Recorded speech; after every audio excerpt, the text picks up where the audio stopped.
All right, welcome back. We have a Tesla earnings update. Tesla had their earnings on Tuesday, and you can see here we have a little bit of a dip.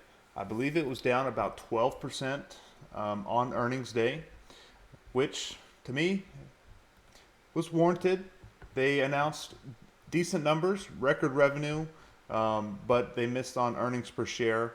And the stock has run up so much, it only makes sense that unless they announce some just blockbuster numbers, for there wasn't enough juice to keep it going. So you had profit takers come in, and we are holding up here at the 215, 220.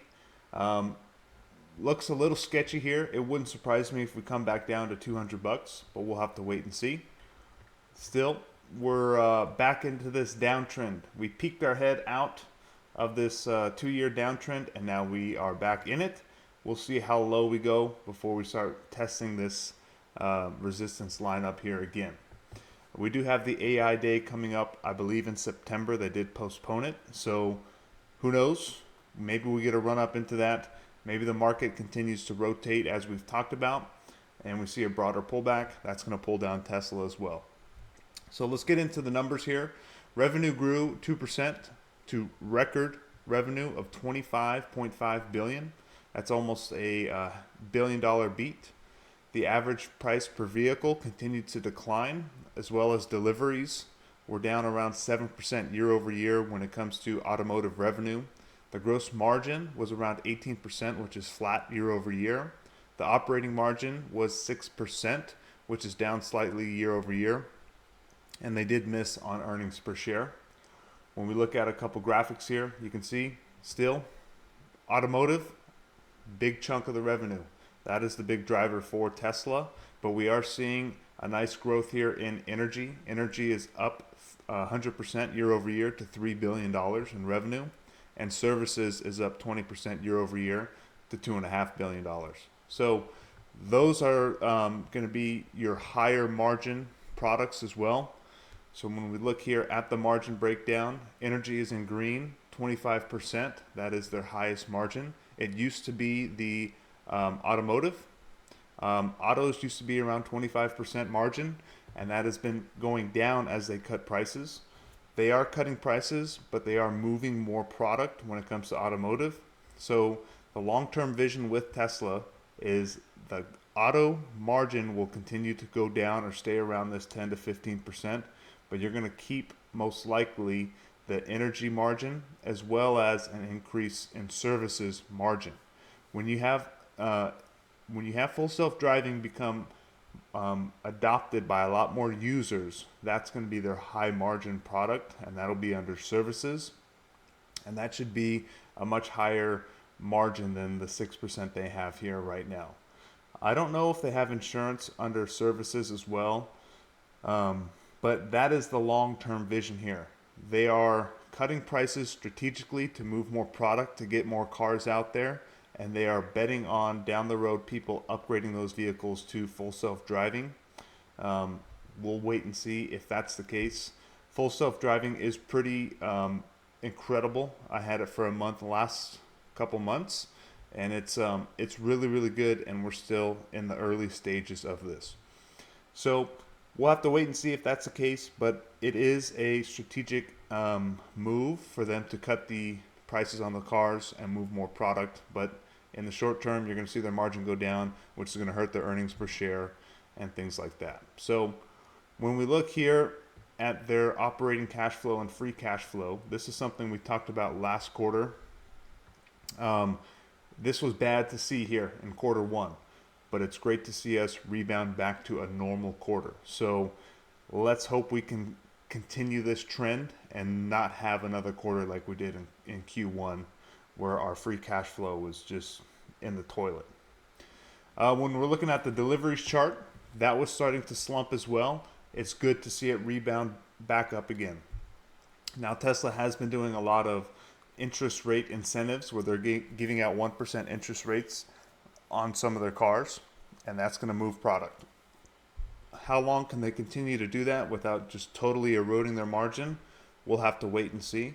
I think that was one reason why the stock sold off, was because people didn't like what they said in the earnings call about ramping production back up a little bit, which means more spend and maybe more price cuts if they're having a hard time moving that product. So we'll have to wait and see what the demand side looks like and if they continue to incentivize through price cuts or through interest rate incentives. So let's go up top to a little bit of a summary. Challenges persist, as we talked about: slower demand, competition, price cuts. We'll have to see if we're near the end or if we've got another year or so of that. So the price cuts, double-edged sword. They are moving more product, they are boosting revenue, but you're sacrificing your margin. Now that is what I mentioned earlier. It's a long-term gamble. You're taking down your margin in the short term. You're betting on autonomy and AI when it comes to Tesla, the services. Now, the energy being up 100% is a very pleasant surprise, and I still think we're just at the very beginning of that adoption when it comes to battery technology. And it seems like they're making a big push when it comes to solar as well, but I do think the big part there is going to be the superchargers and the batteries. So, negative impact, price cuts, delivery decline, AI project spend. They've spent a lot of money when it comes to some of the compute that they need to do. I was encouraged that they are ramping up Dojo. They did seem a lot more upbeat when it comes to the Dojo supercomputers. They're going to be less reliant on NVIDIA down the road, but they were in a good spot now. They have enough NVIDIA chips to run all the compute that they need, but they do see down the road they're going to invest more into Dojo so they don't have to pay a premium all the time for NVIDIA, because they're at the will of the market, the mercy of the market. When you have Apple, Google, Amazon, everyone's looking for NVIDIA chips, the price is going to go up, and if Tesla needs chips, they're going to have to pay a high premium. If Dojo works out, that'll be a big cost saver down the road, and then it could also be competition to NVIDIA. So I was very happy to see them talk more about Dojo. It seemed like in the previous quarters they kind of were down on Dojo. So we'll see if that continues to be the case, and we'll see how that develops. Some of the positive impacts, we talked about this last quarter. Their cost per vehicle is coming down, so they're becoming a lot more efficient when it comes to manufacturing. And again, that's one of the best advantages Tesla has, is they can do things at scale and they do things very efficiently. And that's going to turn over when it comes to the energy side as well. So that margin should stay steady when it comes to the energy, because they're so efficient at manufacturing. And they are ramping up the 4680 cells, which is big. I believe those are mainly being used in the Cybertruck. They also did get a nice bump in regulatory credits. I think you're seeing some of the Inflation Reduction Act and some of the other bills, some of that money hitting Tesla's balance sheet. We talked about the energy storage doubling. That is great to see. Free cash flow rebound, we talked about that, and the balance sheet's in good shape as well. One other thing I didn't talk about was the Cybertruck did become the best-selling electric pickup in America. Now I know you have the Rivian and you've got the Ford Lightning, so there's not a ton of competition. It is cool to see all the celebrities flaunting their Cybertrucks all over social media.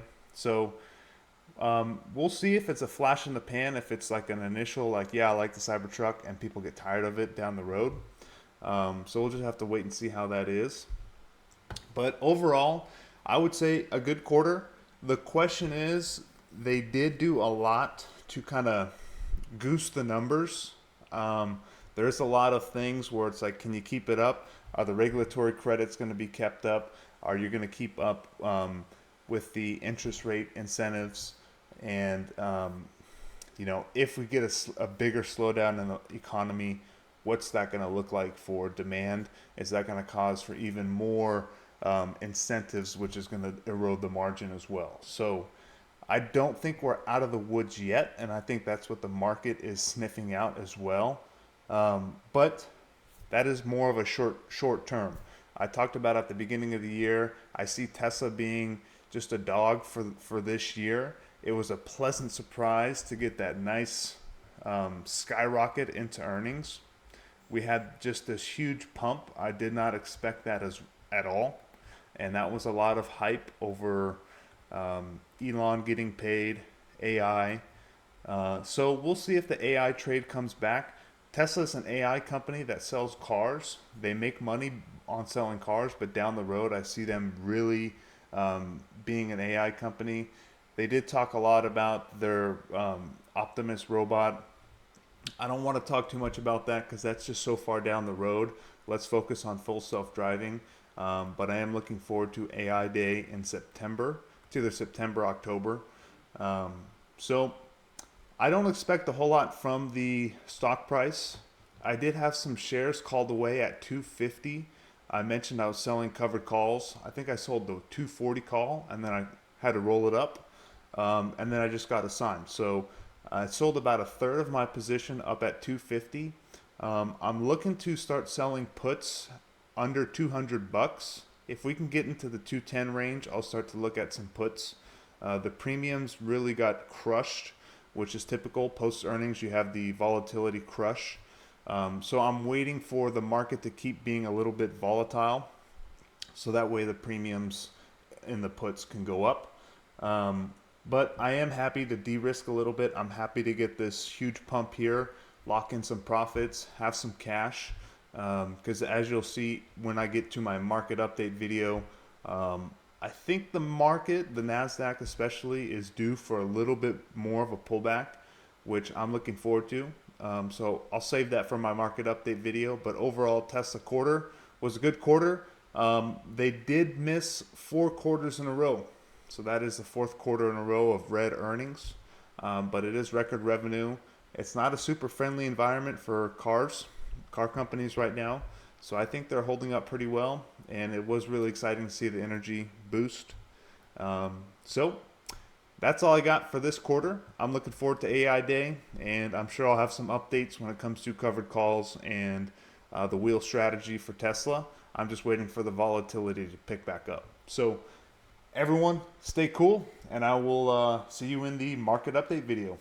Peace out.